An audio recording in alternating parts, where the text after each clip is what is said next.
विद्यार्थी, मैं आज 6 प्रकार के बल आपके आगे रख रही हूं।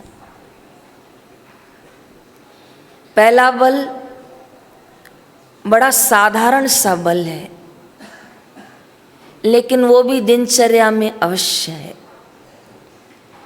जिसका नाम है भोजन का बल। उपवास करने के बाद शरीर जूझता है, कमजोर पड़ता है, लेकिन जैसे भोजन कर लिए एक तृप्ति, एक शक्ति, एक बल की अनुभूति होती है। कहते हैं अब मैं काम करने के लिए तैयार हूं, चलो क्या करना है। ये भोजन का बल है, लेकिन ये 2-4 घंटों में ये बल समाप्त हो जाता है। इसीलिए मैं इसे नश्वर बल कहूंगी। आया और गया, पहला बल। लेकिन जो बाकी के 5 बल हैं, वो ऐसे बल हैं जिसको पाने के बाद साधक को लौकिक बलों की कोई जरूरत नहीं है। नश्वर लौकिक बल क्या है? धन का बल, सौंदर्य का बल, पढ़ाई का बल, बड़े पद का बल, अच्छे स्थान पर खूब हमारे पास सुविधाएं हैं, उन व्यवस्थाओं और सुविधाओं का बल, पैसे का बल, ये सभी नश्वर है। आज हम गुरुद्वार पर सुनेंगे कि शाश्वत बल क्या है। भक्ति का बल शाश्वत है। ये बल हनुमान जी के पास था, ये बल नंदी महाराज के पास था, ये बल बाई मीरा के पास था, मुक्ताबाई के पास था, शकुबाई के पास था, जनाबाई के पास था, विवेकानंद के पास था, संत एकनाथ के पास था। जीवा छोटी पड़ जाए पर नाम न पूरे हों, ये भक्ति का बल भारत में कई महापुरुषों के द्वारा लोगों ने पाया है। बड़ा अद्भुत बल है ये बल। जब साधकों को, विद्यार्थियों को प्राप्त होता है तो उसे अपने भक्ति पर इतना विश्वास होता है कि 1000 विघ्न बाधाओं में भी वो कहता है चिंता ना करो, मेरे सिर पर मेरे भगवान का हाथ है। चिंता ना करो, मेरे सिर पर मेरे गुरुदेव का हाथ। ये उसकी भक्ति का बल है। ऐसा बल भक्ति में होता है कि पूरी दुनिया कहती है कार्य नहीं होगा, लेकिन भक्त के भक्ति का बल कहता है कि ये कार्य अवश्य ही होगा। मुझे अपने भगवान पर विश्वास है। ये पहला बल है विद्यार्थी।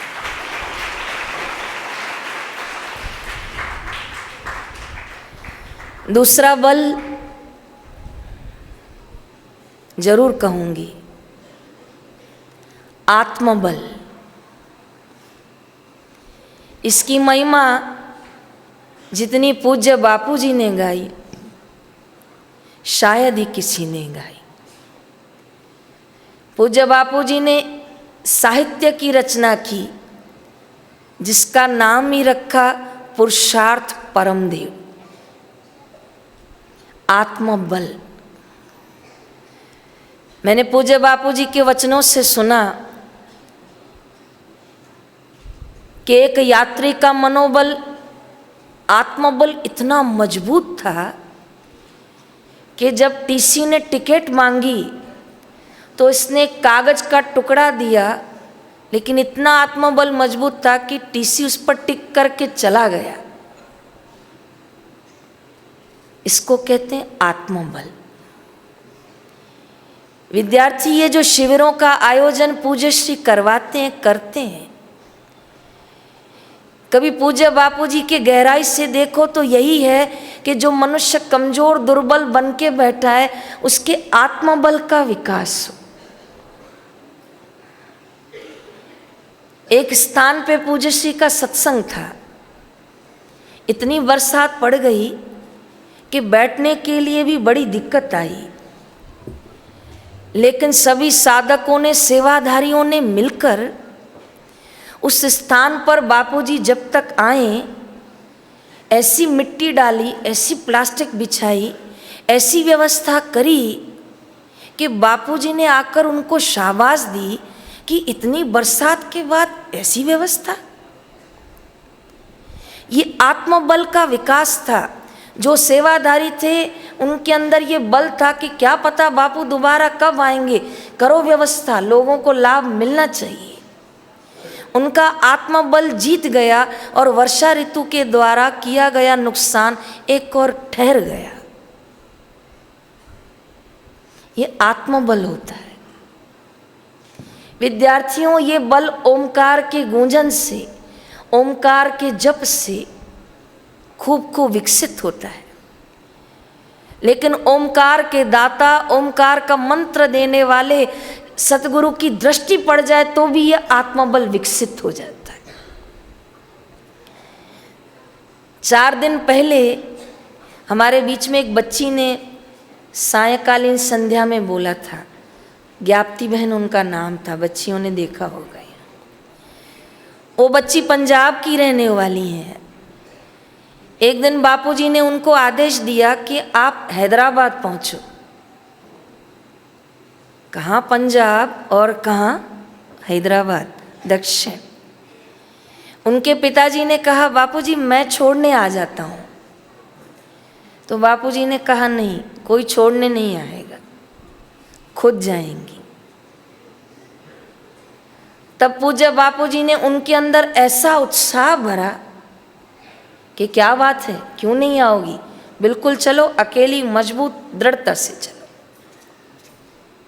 मुझे आश्रम में रह के 2 साल ही हुए थे और यहीं एसटीडी ऑफिस पे संदेश आया, रेखा को जबलपुर भेज दो। मुझे यही नहीं पता था जबलपुर कहाँ आता है। 3 बार धक्का खा खा के जबलपुर पहुँची। जब पहुंची तो मुझे बड़ी खुशी थी कि मैं जबलपुर पहुंच गई, अब मेरे को शाबाशी मिलेगी। मैं जबलपुर पहुंच गई, मैं जबलपुर पहुंच गई, लग रहा था जैसे कोई बड़ा काम किया। बार बार बापूजी के आगे जा रही थी, मुझे शाबाशी मिलेगी, कुछ न मिला। तो मैंने कहा बापूजी मैं आ गई। तो कहा वो तो दिख ही रहा है। मैं चुप हो गई, मुझे बड़ा था मैं जबलपुर पहुंच गई। और बापूजी ने मुझे पहली बार वहाँ से मलाज खंड भेजा था, बालागढ़ से आगे कहाँ तो मैं उस जगह को भी नहीं देखी थी। लेकिन गई तो ऐसा बापू का बल, ऐसा आत्मबल भर दिया था कि पहली बार गई और डंके के चोट पे जय जयकार के साथ सत्संग हुआ, बापूजी का जय घोष हुआ। तो ये बल कोई जीव के अंदर भरता है, ये बल जो जीव को शिव बनाता है, तो उस बल का नाम है, बोलना पड़ेगा, आत्मा। और यह बल देते हैं बल के दाता गुरुदेव। कई लोगों का आत्मबल कमजोर होता है तो वो इतने डरते हैं कि हर 2 घंटे में अपने घर पे फ़ोन करते हैं। या तो हर 2 घंटे में उनके घर से फ़ोन आता है, खाना खाया, खाना हजम हुआ, सो गए, नींद आई, जग गए। ये क्यों बच्चों को खोखला कर रहे हो? खड़ा करो बापूजी के जैसे। पूज्य नारायण स्वामी छोटे थे, पूज्य भारती बहन छोटी थी, तो पूज्य बापूजी उनसे ऐसी ऐसी कसौटियाँ लेते थे, उल्टा लटका कर उनको खड़ा कर देते थे, भूखा रखते थे, परीक्षाएं लेते थे। तो देखो बापूजी के दोनों लाल उस परम तत्व को पाने के लिए किस मार्ग पर आगे चल पड़े। बापूजी की कसौटियों ने उन्हें कितना मजबूत कर दिया। तो कौन सा बल विकसित हुआ? आत्मा बल। तो पहला बल बोलिए, भक्ति का बल। किसका बल? ये आपका बल विकसित हो रहा है। दूसरा बल आत्मा बल। ये जो आप ओमकार का कीर्तन करते हो, ओम का जप करते हो, प्रणव की ध्वनि करते हो, ये जो बापू का सत्संग सुनते हो, ये पूज्य बापू जी की जिस पवित्र ओरा में बैठे हो, ये सभी किसको विकसित करता है? बहुत सुंदर विद्यार्थी। अब मैं तीसरे बल की ओर चल रही हूं, चरित्र बल। जोर से बोलना पड़ेगा, फिर से बोलना पड़ेगा, जीवन में लाना पड़ेगा, इस पे चलना पड़ेगा। इसको पा लिया तो फिर दुनिया की हर व्यवस्था आपके चरणों में। कौन सा बल है वो?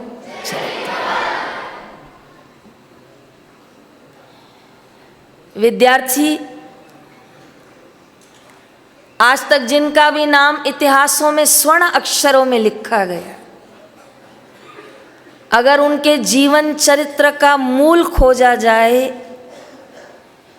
तो उसमें मूल में जो बल है उसका नाम है चरित्र बल। और आज भी इतिहास साक्षी है, जो जो जीवन में फिसले हैं, गिरे हैं, उलझे हैं, उन सब के पीछे उनका तीसरा बल कहीं न कहीं भंग हुआ है, जिसका नाम है चरित्र। विद्यार्थी, स्कूलों में बड़ी बड़ी शिक्षाएं दी जाती हैं, लेकिन चरित्र बल की शिक्षा तो गुरुद्वार से ही दी जाती है।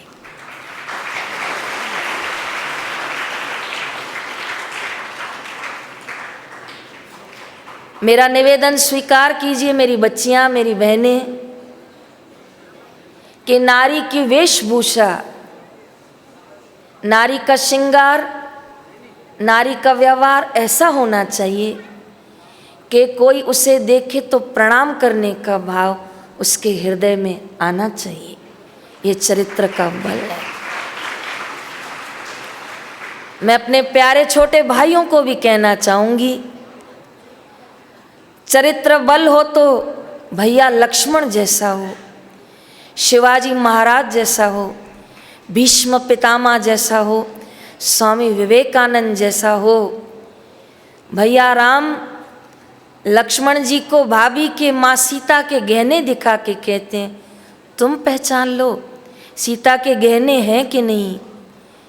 भैया भाभी के कुंडल हैं कि नहीं मुझे नहीं पता, ये भाभी का हार है कि मुझे नहीं पता, पर ये भाभी की पायल है, ये भाभी के पैर के नुपुर हैं, ये पक्का है। प्रभु श्री राम कहते बाकी गहने नहीं पता। कहा नहीं, मैं सदैव माँ के श्री चरणों पे प्रणाम करता था, चरण छूता था तो मेरी दृष्टि माँ के चरणों पे जाती थी, इसीलिए मुझे माँ की नुपुर का ख्याल है। मैंने आज तक तो माँ का मुखमंडल भी ठीक से नहीं देखा, इसीलिए मुझे बाकी गहनों का ख्याल नहीं। ये इस बल की चर्चा भी मैं कर सकती हूँ ना, तो इस चर्चा करने के लिए भी भारत देश की भूमि चाहिए। ये चर्चा विदेशों में नहीं होती, क्योंकि विदेशों में ये बल विद्यार्थी बचाते ही नहीं हैं, उम्र से पहले खोखला कर देते हैं। लेकिन ये बल आज भी हमारे देश में बचा हुआ है, बचा रहेगा, आगे बढ़ेगा, क्योंकि हमारे सिर पर सतगुरुओं का हाथ है, सत्संग का हाथ है।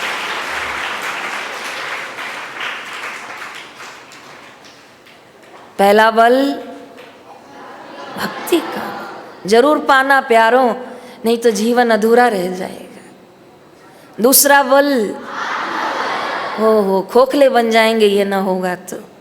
तीसरा बल, ये तो मूल है, ये ना होगा तो वृक्ष कैसे होगा, ये चरित्र बली है। चौथा बल, निष्काम कर्म का बल, बोलना पड़ेगा। पूज्य बापू जी हरिद्वार जा रहे थे, मार्ग में कहीं गाड़ी रुकी और बापूजी ने क्या दृश्य देखा कि एक गरीब आदमी ढाबे की झाड़ू निकाल रहा है। झाड़ू निकालते समय उससे पेड़ से कुछ अंजीर गिरे होंगे जो कचरे में जमीन पे गिर गए थे। वो झाड़ू निकालने के बाद उस कचरे में से अंजीर निकालता है, पानी से धोता है और वो टूटे फूटे अंजीर खा रहा है। खाने के तरीके से और अंजीर देखकर बापूजी समझ गए ये बड़ा भूखा लग रहा है।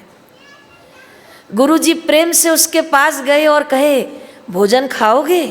हाँ बाबा, खिला दो ना, बहुत भूख लगी है, 3 दिन से कुछ भी नहीं खाया, आओ। गुरुजी ने ढाबे वाले को कहा, इसे भरपेट भोजन खिलाओ, पैसे मैं दूंगा, जितना खाता हो खिलाओ। वो ऐसे खाना खाने बैठा, बस 3 दिन के बाद आप समझ जाओ उसकी स्थिति ऐसी थी। पूज्य श्री के पास जो जेब में पैसे थे वो उसके भोजन के पैसे दे दिए।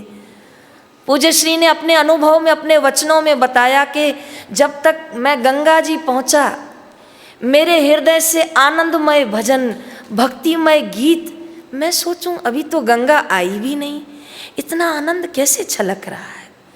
तब बापूजी बताए कि मेरा अंतर्यामी प्रभु बोला, मैं आपके निष्काम कर्म पे प्रसन्न हूँ, उसकी भूख तृप्त हुई, लेकिन मैं आपकी सेवा से तृप्त हुआ।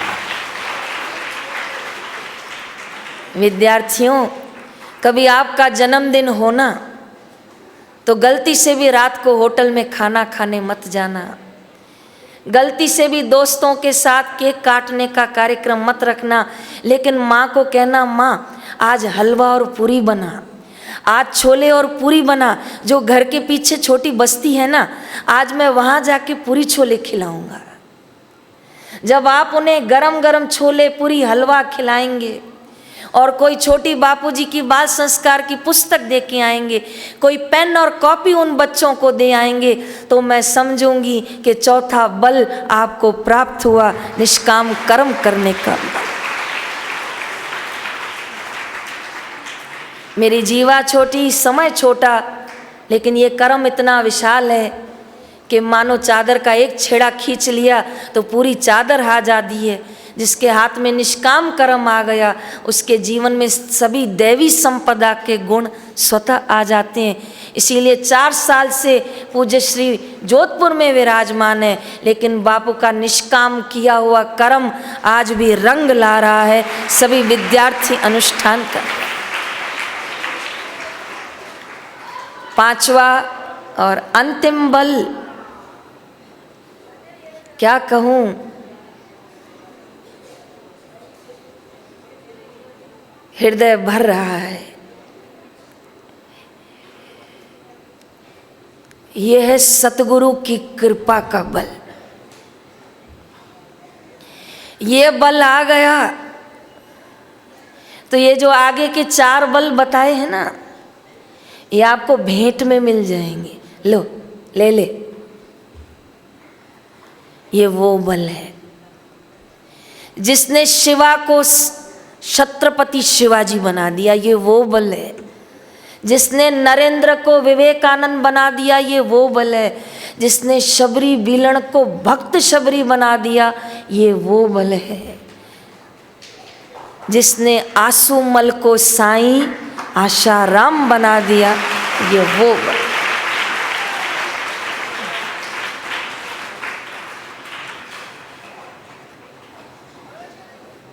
जब दीक्षा का कार्यक्रम होता था तो एक सांझ पहले एक सायं को बापू कहते थे, कल आसन माला लेके आ जाना, कुछ नहीं करना है, बस 11 माला ही करनी है।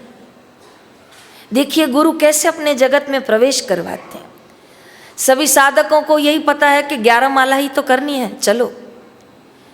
लेकिन जैसे दीक्षा देने बैठे तो सबसे पहले तो ओमकार का उच्चारण, प्राणायाम, स्थल बस्ती, गुरु गीता पाठ, सत्संग, माला। शुरुआत तो बापूजी ने माला पर करी, लेकिन अंत में ले गए आत्मज्ञान पर। शुरुआत तो बापूजी ने गुरु मंत्र से की, लेकिन ले गए मुक्ति के अंतिम सोपान तक। जयराम जी की। कब हंसते खेलते आपके मेरे अंदर आत्मज्ञान के संस्कार डाल दिए, ये हमें पता भी नहीं चला। बच्चा खाना नहीं खाता है ना, तो उसकी माँ उसको ऐसी स्टोरी बताती है, वो स्टोरी सुनते सुनते उसको 2 रोटी खिला देती है और बच्चे को पता भी नहीं चलता। सतगुरु कृपा का मैं ऐसा ही वर्णन करूंगी। आत्मज्ञान, आत्म प्राप्ति, ब्रह्म ज्ञान, योग वशिष्ठ शायद सुनते तो हम आते ही नहीं, डर जाते, ये सब कैसा होगा। लेकिन बापूजी ने हंसते खेलते भजन कीर्तन करवाते करवाते, जोगीरे सुनाते सुनाते, टॉफी देते देते हमें कब ब्रह्म ज्ञान का लक्ष्य दे दिया ये पता भी न चला।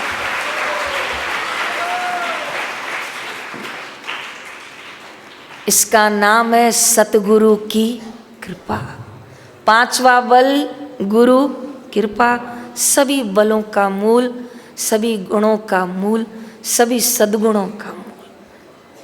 विद्यार्थी, सद्गुरु कृपा करते हैं दृष्टि से, सद्गुरु कृपा करते हैं वाणी से, सद्गुरु कृपा करते हैं आदेश और आज्ञा से। और आज हम सभी आश्रमवासियों का, सभी हम साधकों का बड़ा सौभाग्य कि ये शिविर बापूजी की आज्ञा और करुणा कृपा से चल रहा है।